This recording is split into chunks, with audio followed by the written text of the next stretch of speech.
Stan Bolivan. On the outskirts of a village, there stood a small house. In the house lived a man who had a wife, and the wife was sad all day long. "Dear wife, what is wrong with you, that you hang your head like a drooping rosebud?" asked her husband one morning. "You have everything you want. Why cannot you be merry like other women?" "Leave me alone, and do not seek to know the reason," replied she, bursting into tears.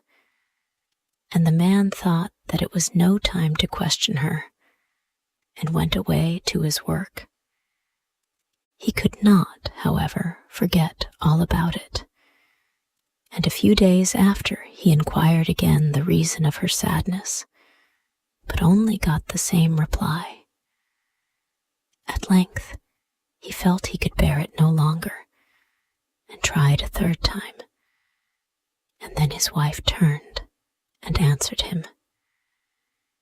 "Good gracious!" cried she. "Why cannot you let things be as they are? If I were to tell you, you would become just as wretched as myself. If you would only believe, it's far better for you to know nothing." But no man yet was ever content with such an answer. The more you beg him not to inquire, the greater is his curiosity to learn the whole. "Well, if you must know," said the wife at last, "I will tell you. There is no luck in this house, no luck at all. Is not your cow the best milker in all the village? Are not your trees as full of fruit as your hives are full of bees? Has anyone cornfields like ours? Really, you talk nonsense when you say things like that." "Yes, all that you say is true, but we have no children."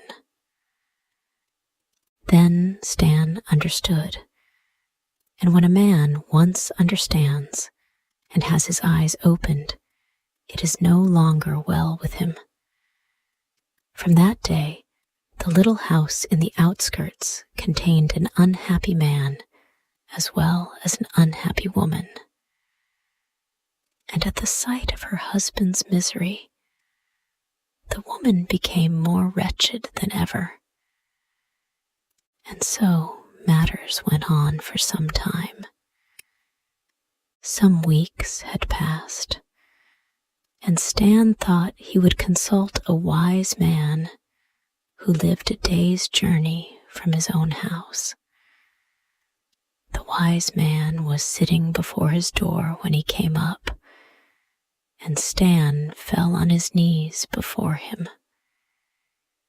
"Give me children, my lord. Give me children." "Take care what you are asking," replied the wise man. "Will not children be a burden to you? Are you rich enough to feed and clothe them? Only give them to me, my lord, and I will manage somehow." And at a sign from the wise man, Stan went his way. He reached home that evening, tired and dusty, but with hope in his heart. As he drew near his house, a sound of voices struck upon his ear, and he looked up to see the whole place full of children. Children in the garden, children in the yard, children looking out of every window. It seemed to the man as if all the children in the world must be gathered there. And none was bigger than the other, but each was smaller than the other, and everyone was more noisy and more impudent and more daring than the rest. And Stan gazed and grew cold with horror as he realized that they all belonged to him. Good gracious, how many there are! How many, he muttered to himself. Oh, but not one too many, smiled his wife, coming up with a crowd, more children clinging to her skirts. But even she found that it was not so easy to look after 100 children, and when a few days had passed, and they had eaten up all the food there was in the house, they began to cry, "Father, I am hungry, I am hungry," till Stan scratched his head and wondered what he was to do next.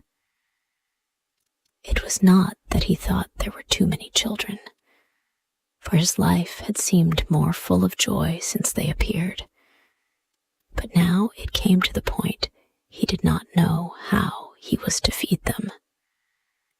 The cow had ceased to give milk, and it was too early for the fruit trees to ripen.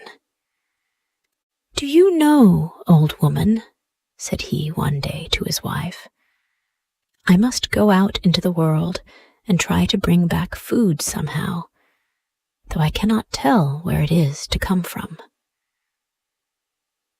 To the hungry man, any road is long. And then there was always the thought that he had to satisfy 100 greedy children as well as himself. Stan wandered and wandered and wandered till he reached to the end of the world, where that which is mingled with that which is not. And there he saw, a little way off, a sheepfold with 7 sheep in it. In the shadow of some trees lay the rest of the flock. Stan crept up, hoping that he might manage to decoy some of them away quietly and drive them home for food for his family. But he soon found this could not be, for at midnight he heard a rushing noise, and through the air flew a dragon, who drove apart a ram, a sheep, and a lamb, and 3 fine cattle that were lying down close by. And besides these, he took the milk of 77 sheep and carried it home to his old mother, that she might bathe in it and grow young again. And this happened every night. The shepherd bewailed himself in vain. The dragon only laughed, and Stan saw that this was not the place to get food for his family. But though he quite understood that it was almost hopeless to fight against such a powerful monster, yet the thought of the hungry children at home clung to him like a burr and would not be shaken off. And at last he said to the shepherd, "What will you give me if I rid you of the dragon?" "1 of every 3 rams, 1 of every 3 sheep, 1 of every 3 lambs," answered the herd. "It is a bargain," replied Stan, though at the moment he did not know how, supposing he did come off the victor, he would ever be able to drive so large a flock home. However, that matter could be settled later. At present night was not far off, and he must consider how best to fight with the dragon. Just at midnight, A horrible feeling that was new and strange to him came over Stan, a feeling that he could not put into words even to himself, but which almost forced him to give up the battle and take the shortest road home again. He half turned. Then he remembered the children and turned back. "You or I," said Stan to himself, and took up his position on the edge of the flock. "Stop!" he suddenly cried, as the air was filled with a rushing noise, and the dragon came dashing past. "Dear me," exclaimed the dragon, looking round. "Who are you, and where do you come from?" "I am Stan Bolivan, who eats rocks all night, and in the day feeds on the flowers of the mountain. And if you meddle with those sheep, I will carve a cross on your back." When the dragon heard these words, he stood quite still in the middle of the road, for he knew he had met with his match. "But you will have to fight me first," he said in a trembling voice, for when you faced him properly, he was not brave at all. "I fight you?" replied Stan. "Why, I could slay you with one breath." Then, stooping to pick up a large cheese which lay at his feet, he added, "Go and get a stone like this out of the river, so that we may lose no time in seeing who is the best man." The dragon did as Stan bade him, and brought back a stone out of the brook. "Can you get buttermilk out of your stone?" asked Stan. The dragon picked up his stone with one hand and squeezed it till it fell into powder, but no buttermilk flowed from it. "Of course I can't," he said, half angrily. "Well, if you can't, I can," answered Stan, and he pressed the cheese till buttermilk flowed through his fingers. When the dragon saw that, he thought it was time he made the best of his way home again, but Stan stood in his path.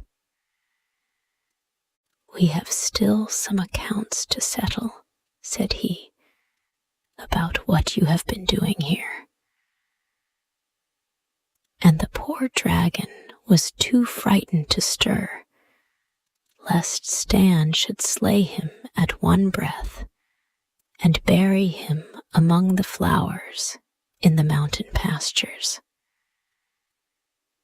"Listen to me," he said at last. "I see you are a very useful person, and my mother has need of a fellow like you. Suppose you enter her service for 3 days, which are as long as one of your years, and she will pay you each day 7 sacks full of ducats. 3 times 7 sacks full of ducats." The offer was very tempting, and Stan could not resist it. He did not waste words, but nodded to the dragon, and they started along the road. It was a long, long way, but when they came to the end, they found the dragon's mother, who was as old as time itself, expecting them. Stan saw her eyes shining like lamps from afar, and when they entered the house, they beheld a huge kettle standing on the fire, filled with milk. When the old mother found that her son had arrived empty-handed, she grew very angry, and fire and flame darted from her nostrils. But before she could speak, the dragon turned to Stan. "Stay here," said he, "and wait for me. I am going to explain things to my mother." Stan was already repenting bitterly that he had ever come to such a place. But since he was there was nothing for it but to take everything quietly and not show that he was afraid. "Listen, mother," said the dragon, as soon as they were alone. "I have brought this man in order to get rid of him. He is a terrific fellow who eats rocks and can press buttermilk out of a stone." And he told her all that had happened the night before. "Oh, just leave him to me," she said. "I have never yet let a man slip through my fingers." So Stan had to stay and do the old mother service. The next day, she told him that he and her son should try which was the strongest, and she took down a huge club bound 7 times with iron. The dragon picked it up as if it had been a feather, and, after whirling it round his head, flung it lightly 3 miles away, telling Stan to beat that if he could. They walked to the spot where the club lay. Stan stooped and felt it. Then a great fear came over him, for he knew that he and all his children together would never lift that club from the ground. "What are you doing?" asked the dragon. "I was thinking what a beautiful club it was, and what a pity it is that it should cause your death." "How do you mean, my death?" asked the dragon. "Only that I am afraid that if I throw it, you will never see another dawn. You don't know how strong I am." "Oh, never mind that be quick and throw. If you are really in earnest, let us go and feast for 3 days. That will at any rate give you 3 extra days of life." Stan spoke so calmly that this time the dragon began to get a little frightened, though he did not quite believe that things would be as bad as Stan said. They returned to the house, took all the food that could be found in the old mother's larder, and carried it back to the place where the club was lying. Then Stan seated himself on the sack of provisions and remained quietly watching the setting moon. "What are you doing?" asked the dragon. "Waiting till the moon gets out of my way." "What do you mean? I don't understand." "Don't you see that the moon is exactly in my way? But of course, if you like, I will throw the club into the moon." At these words, the dragon grew uncomfortable for the second time. He prized the club, which had been left him by his grandfather, very highly, and had no desire that it should be lost in the moon. "I'll tell you what," he said, after thinking a little. "Don't throw the club at all. I will throw it a second time, and that will do just as well." "No, certainly not," replied Stan. Just wait till the moon sets." But the dragon, in dread lest Stan should fulfill his threats, tried what bribes could do, and in the end had to promise Stan 7 sacks of ducats before he was suffered to throw back the club himself. "Oh, dear me, that is indeed a strong man," said the dragon, turning to his mother. "Would you believe that I have had the greatest difficulty in preventing him from throwing the club into the moon?" Then the old woman grew uncomfortable too. Only to think of it. It was no joke to throw things into the moon. So no more was heard of the club, and the next day they had all something else to think about. "Go and fetch me water," said the mother, when the morning broke, and gave them 12 buffalo skins, with the order to keep filling them till night. They set out at once for the brook, and in the twinkling of an eye, the dragon had filled the whole 12, carried them into the house, and brought them back to Stan. Stan was tired. He could scarcely lift the buckets when they were empty, and he shuddered to think of what would happen when they were full. But he only took an old knife out of his pocket and began to scratch up the earth near the brook. "What are you doing there? How are you going to carry the water into the house?" asked the dragon. "How? Dear me, that is easy enough. I shall just take the brook." At these words, the dragon's jaw dropped.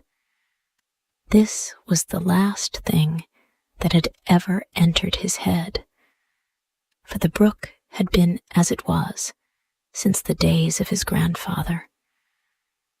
"I'll tell you what," he said. "Let me carry your skins for you." "Most certainly not," answered Stan, going on with his digging, and the dragon, in dread lest he should fulfill his threat, tried what bribes would do, and in the end had again to promise 7 sacks of ducats before Stan would agree to leave the brook alone and let him carry the water into the house. On the 3rd day, the old mother sent Stan into the forest for wood, and, as usual, the dragon went with him. Before you could count 3, he had pulled up more trees than Stan could have cut down in a lifetime, and had arranged them neatly in rows. When the dragon had finished, Stan began to look about him, and choosing the biggest of the trees, he climbed up it, and breaking off a long rope of wild vine, bound the top of the tree to the one next it. And so he did to a whole line of trees. "What are you doing there?" asked the dragon. "You can see for yourself," answered Stan, going quietly on with his work. "Why are you tying the trees together?" "Not to give myself unnecessary work. When I pull up one, all the others will come up too." "But how will you carry them home?" "Dear me, don't you understand that I am going to take the whole forest back with me?" said Stan, tying 2 other trees as he spoke. "I'll tell you what," cried the dragon, trembling with fear at the thought of such a thing. "Let me carry the wood for you, and you shall have 7 times 7 sacks full of ducats." "You are a good fellow," "And I agree to your proposal," answered Stan, and the dragon carried the wood. Now the 3 days' service, which were to be reckoned as a year, were over, and the only thing that disturbed Stan was how to get all those ducats back to his home.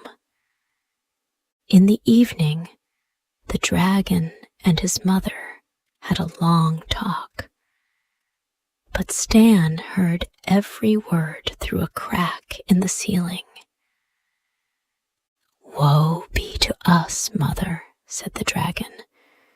"This man will soon get us into his power. Give him his money and let us be rid of him." But the old mother was fond of money and did not like this. "Listen to me," said she. "You must murder him this very night." "I am afraid," answered he. "There is nothing to fear," replied the old mother. "When he is asleep, take the club and hit him on the head with it. It is easily done." And so it would have been, had not Stan heard all about it. And when the dragon and his mother had put out their lights, he took the pig's trough and filled it with earth and placed it in his bed and covered it with clothes. Then he hid himself underneath and began to snore loudly. Very soon, the dragon stole softly into the room and gave a tremendous blow on the spot where Stan's head should have been. Stan groaned loudly from under the bed, and the dragon went away as softly as he had come. Directly he had closed the door, Stan lifted out the pig's trough and lay down himself, after making everything clean and tidy, but he was wise enough not to shut his eyes that night. The next morning he came into the room when the dragon and his mother were having their breakfast. "Good morning," said he. "Good morning. How did you sleep?" "Oh, very well. But I dreamed that a flea had bitten me, and I seem to feel it still." The dragon and his mother looked at each other. "Do you hear that?" whispered he. "He talks of a flea. I broke my club on his head." This time, the mother grew as frightened as her son. There was nothing to be done with a man like this, and she made all haste to fill the sacks with ducats, so as to get rid of Stan as soon as possible. But on his side, Stan was trembling like an aspen, as he could not lift even one sack from the ground. So he stood still and looked at them. "What are you standing there for?" asked the dragon. "Oh, I was standing here because it has just occurred to me that I should like to stay in your service for another year. I am ashamed that when I get home, they should see I have brought back so little. I know that they will cry out, 'Just look at Stan Bolivan, who in 1 year has grown as weak as a dragon.'"